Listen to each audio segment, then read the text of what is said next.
Kaleshwaram commission ముందు హాజరైన మాజీ మంత్రి హరీష్ రావు కమిషన్ అడిగిన అన్ని ప్రశ్నలకు సవివరంగా సమాధానం ఇవ్వడంతో పాటు ఆధారాలు కూడా సమర్పించామని చెప్పారు. తమ్మిడిహట్టి నుంచి మేడిగడ్డకు ఎందుకు మార్చారన్న దానిపైనే చాలాసేపు చర్చ జరిగిందని తెలిపారు. అంతకుముందు ప్రభుత్వం తమ్మిడిహట్టి దగ్గర నీళ్లు తీసుకోవాల్సిన చోట కాకుండా ఎక్కడెక్కడో కాలువలు తవ్విందన్నారు. తమ్మిడిహట్టి దగ్గర నిర్మాణానికి మహారాష్ట్ర ప్రభుత్వాన్ని అనుమతి కోరితే వాళ్ళు ససేమిరా అన్నారని చెప్పారు. అటు తమ్మిడిహట్టి దగ్గర నీళ్లు ఉండవని సిడబ్ల్యూసీ కూడా చెప్పిందని హరీష్ రావు కమిషన్ కు తెలిపారు. వాళ్ళు రాసిన లేఖలు కమిషన్ కు అందజేస్తామన్నారు. తమ్మిడిహట్టి వద్ద ప్రాజెక్టు నిర్మాణంలో కాంగ్రెస్ ప్రభుత్వం పూర్తిగా విఫలమైందని హరీష్ రావు మండిపడ్డారు. అయితే తమ్మిడిహట్టి వద్ద నీటి లభ్యత లేదని, సామర్థ్యానికి సరిపోయే రిజర్వాయర్లను పెంచుకోవాలని ఉత్తరం రాసిన ఆనాటి మంత్రులు ఉన్న కోమటిరెడ్డి, ఉత్తమ్ కుమార్ రెడ్డి పట్టించుకోలేదన్నారు. అయితే వాప్కోస్ సిడబ్ల్యూసీ ఇంజనీర్ల సూచన మేరకు మేడిగడ్డ వద్ద ప్రాజెక్టు నిర్మాణం జరిగిందని హరీష్ రావు స్పష్టం చేస్తారు.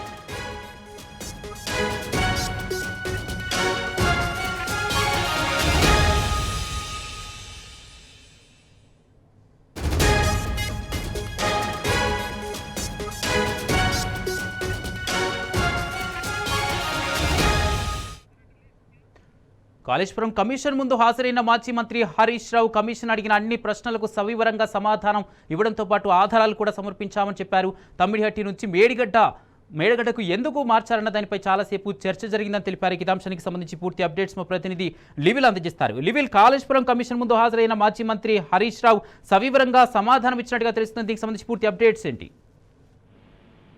కాంగ్రెస్ ప్రభుత్వం వచ్చాక కాళేశ్వరం ప్రాజెక్టును పక్కన పెట్టేందుకు అనేక విధాల ప్రయత్నం చేసిన అందులో భాగంగా కాళేశ్వరం ఏదైతే మేడిగడ్డ బారాకు సంబంధించి ఒక పిల్లర్ కుంగిన నేపథ్యంలో కాళేశ్వరం పూర్తిగా తప్పిదో పట్టించే విధంగా ప్రభుత్వం పాలన చేస్తుంది. అందులో భాగంగా రాజకీయ కమిషన్ గానే కాళేశ్వరం కమిషన్ ఒకటి ఏర్పాటు చేసి కాళేశ్వరం కమిషన్ లో భాగంగా ఇవాళ మాజీ మంత్రి ఎమ్మెల్యే హరీష్ రావు ఇవాళ commission chairman PC Ghosh commission ముందు హాజరయ్యారు. దీంతో పలు అంశాలపైన కూడా ఇప్పటికే ప్రభుత్వంకి ఇటు ప్రజలకి బీఆర్ఎస్ పార్టీ తరఫున ఎప్పటికప్పుడు కాళేశ్వరం ద్వారా తెలిసిన వాస్తవాలను నిజాలను నిప్పిదెల్పే విధంగా అనేక సందర్భాల్లో చెప్పారు. ఈ సందర్భంగా మళ్ళొక్కసారి కూడా వాళ్ళ కమిషన్ ముందు పూర్తిగా వాస్తవాలను ఆధారాలతో సహా మాజీ మంత్రి ఎమ్మెల్యే హరీష్ రావు కమిషన్ ముందుంచారు. అయితే కమిషన్ విచారణ కాదరే రాజకీయాలు మాట్లాడడం సరికాదని చెప్పేసి కూడా ఈ సందర్భంగా మాజీ మంత్రి ఎమ్మెల్యే హరీష్ రావు మీడియా సమావేశంలో చెప్పారు. అయితే మొట్టమొదలు తమ్మిడిహట్టి నుండి మేడిగడ్డ బ్యారేజ్ ఎందుకు మార్చారని దానిపై చాలాసేపు డిస్కషన్ జరిగిన అంశాన్ని ఇప్పుడు ఈ సందర్భంగా గుర్తు చేశారు. దానికి నేను కొత్తగా ఎత్తున్న తెలంగాణ ప్రభుత్వం తమ్మిడిహట్టి దగ్గరే ప్రాజెక్టు కట్టడానికి అన్ని రకాల ప్రయత్నాలు చేశాం.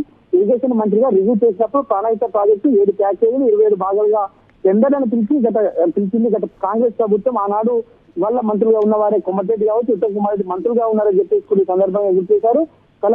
పనులు స్టార్ట్ చేయకుండా పనులు కాంగ్రెస్ ప్రభుత్వం తవ్వింది. అందుకు తమ్మిడిహట్టి ఉదాహరణగా ఈ సందర్భంగా చెప్పారు. మహారాష్ట్ర కాంగ్రెస్ ఇరిగేషన్ మంత్రి హసన్ ముష్రఫ్ గారిని తెలంగాణ ప్రభుత్వం ఏర్పాటుగా నెలకే వెళ్లి కలవడం జరిగిన విషయాన్ని ఇప్పుడు ఈ సందర్భంగా గుర్తు చేశారు. తమ్మిడిహట్టి వద్ద ప్రాజెక్టు నిర్మాణానికి అనుమతి ఇవ్వండి అప్పటి మహారాష్ట్ర కాంగ్రెస్ మంత్రి హసన్ ముష్రఫ్ గారిని కోరిన విషయాన్ని కూడా ఇవాళ ఈ సందర్భంగా గుర్తు చేశారు. ఇరిగేషన్ మంత్రి ఉన్నటువంటి హసన్ ముష్రఫ్ గారు చాలా రోజులుగా ముంపు గ్రామాల పేరు మా ప్రభుత్వంపై నిరసన కార్యక్రమాలు చేపడతారు. ఎట్టి పరిస్థితుల్లో మేము ప్రాజెక్టుకు 152 మీటర్ల ఇసుక నిర్మాణానికి ఒప్పుకోమని తేల్చిన విషయాన్ని కూడా ఈ సందర్భంగా కుండబద్దలు పెట్టినట్లు మాజీ మంత్రి ఎమ్మెల్యే హరీష్ రావు చెప్పారు. ఇదే విషయాన్ని ఆ రాష్ట్ర ముఖ్యమంత్రి చౌహాన్ గారు కూడా అప్పటి ఉమ్మడి ఏపీ ముఖ్యమంత్రి ఉత్తమ్ కుమార్ రెడ్డి గారికి ఈ ప్రాజెక్టు 152 మీటర్ల ఎత్తు నిర్మించడానికి ఒప్పుకోమని చెప్పిన విషయాన్ని కూడా ఇది వాళ్ళ కమిషన్ దృష్టికి తీసుకెళ్లినట్టు కూడా మాజీ మంత్రి ఎమ్మెల్యే హరీష్ రావు చెప్పారు. మహారాష్ట్ర తెలంగాణ మధ్య తమ్మిడిహట్టి వద్ద ప్రాజెక్టు నిర్మాణానికి 5-6 మీటింగ్లు జరిగాయి. ఏ ఒక్క మీటింగ్ కూడా కొలిచి రాకపోవడంతో దానిపై ప్రత్యామ్నాయంగా ఆలోచన చేసినట్టు కూడా సందర్భంగా గుర్తు చేశారు. మహారాష్ట్ర కాంగ్రెస్ ప్రభుత్వం పోయి బీజేపీ ప్రభుత్వం వచ్చినాక నీటిపారుదల శాఖ మంత్రిగా మంత్రిని కలిసి మళ్లీ తమ్మిడిహట్టి వద్ద ప్రాజెక్టు నిర్మాణానికి సహకరించాలని తెలంగాణ నీటి అవసరం ఉందని కోరడం జరిగింది. స్వయంగా కేసీఆర్ గారు మహారాష్ట్ర వచ్చి అప్పటి గవర్నర్ విద్యాసాగర్ రావు గారి సమక్షంలో బీజేపీ ముఖ్యమంత్రి ఫడ్నవీస్ కలిసిన విషయాన్ని కూడా సందర్భంగా గుర్తు చేశారు. అయితే మహారాష్ట్ర గవర్నర్ గా తెలంగాణ విద్య ఉండడం ఆనాడు కొంత మేలు జరుగుతుంది అనుకున్నాం. కానీ అప్పుడున్న మహారాష్ట్ర ముఖ్యమంత్రి దేవేంద్ర ఫడ్నవీస్ గారు కేసీఆర్ విజ్ఞప్తి చేసినప్పటికీ కూడా 7 ఏళ్లు మాకంటే ముందున్న కాంగ్రెస్ ప్రభుత్వంపై బీజేపీ పార్టీ తరఫున మేము ఈ ప్రాజెక్టు వ్యతిరేకంగా అనేక పోరాటాలు చేసింది కూడా ఈ సందర్భంగా మేము గుర్తు చేస్తున్నాం. ఖచ్చితంగా ఎట్టి పరిస్థితుల్లో మేము తమ్మిడిహట్టి దగ్గర ప్రాజెక్టు నిర్మాణానికి పర్మిషన్ ఎట్టి పరిస్థితుల్లో ఇవ్వలేమని చెప్పేసి కూడా ఫడ్నవీస్ చెప్పిన విషయాన్ని సందర్భంగా కమిషన్ ముందు చెప్పారు. కేంద్రంలో కాంగ్రెస్, మహారాష్ట్రలో కాంగ్రెస్, ఆంధ్రప్రదేశ్ లో కాంగ్రెస్ 7 సంవత్సరాలు అధికారంలో ఉంటే ఒక్క అనుమతి కూడా సాధించలేదు, ఒక అంతర్రాష్ట్ర ఒప్పందం చేసుకోలేదు, ఒక గుంట భూమిని కూడా ప్రాజెక్టులో భాగంగా సేకరించలేదు అని చెప్పేసి కూడా ఈ సందర్భంగా గుర్తు చేశారు. తమిళనాడు వద్ద ప్రాజెక్టు నిర్మాణంలో కాంగ్రెస్ ప్రభుత్వం పూర్తిగా విఫలమైంది ఆనాడు ఉమ్మడి ఏపీలో అని చెప్పేసి కూడా గుర్తు చేశారు. తెలంగాణ ప్రాంతం నుంచి మంత్రులుగా ఉన్న కొమ్మటిరెడ్డి ఉత్తమ్ కుమార్ రెడ్డి ఏనాడు పట్టించుకున్న పాపన పోలేదని కూడా గుర్తు చేశారు. అయితే TWC central water commission Tamil Nadu వద్ద నీటి లభ్యత లేదని తేల్చి చెప్పడంతో నిర్మాణానికి ప్రత్యామ్నాయం తీసుకోవాల్సిందిగా లేఖ రాసిన విషయాన్ని కూడా ఈ సందర్భంగా మరొకసారి ఆ కమిషన్ తీసుకెళ్ళినట్టు కూడా కమిషన్ అడిగిన వివరాలకు ఆధారాలతో సహా చూపెట్టినట్టు కూడా మాజీ మంత్రి ఎమ్మెల్యే అభివృద్ధి. అదేవిధంగా టీడబ్ల్యూసీ తమిళనాడు ప్రాజెక్టులో ప్రతిపాదించిన రిజర్వాయర్ల సామర్థ్యం కూడా సరిపోదని, సామర్థ్యానికి సరిపోయే రిజర్వాయర్లు పెంచుకోవాలని కూడా ఉత్తరం రాసిన విషయాన్ని కూడా గుర్తు చేస్తూ ఇదే క్రమంలో కేంద్ర ప్రభుత్వ సంస్థ వ్యాప్కోస్ ను బ్యారేజీ నిర్మాణాల స్థల ఎంపిక చేయాలని కేసీఆర్ కోరడం జరిగింది.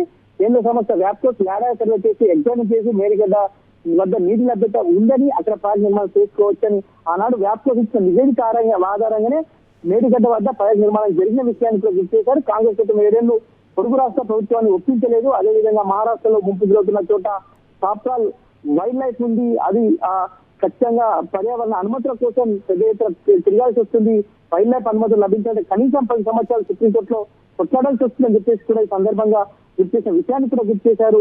అయితే అన్ని రకాల ఆధారాలు మహారాష్ట్ర ముఖ్యమంత్రి, ఆంధ్రప్రదేశ్ ముఖ్యమంత్రి రాసిన ఉత్తరాలు, జీవోలన్నీ కూడా కమిషన్ కు సమర్పించడం జరిగిందని కూడా హరీష్ రావు చెప్పారు. కాళేశ్వరం కార్పొరేషన్ కి అనుమతి ఉందని కూడా ఈ సందర్భంగా అడిగిన నేపథ్యంలో కాళేశ్వరం కమిషన్ స్పష్టంగా అనుమతి ఉన్న విషయాన్ని అన్ని ఆధారాలతో సమర్పించడం జరిగిందని కూడా గుర్తు చేశారు.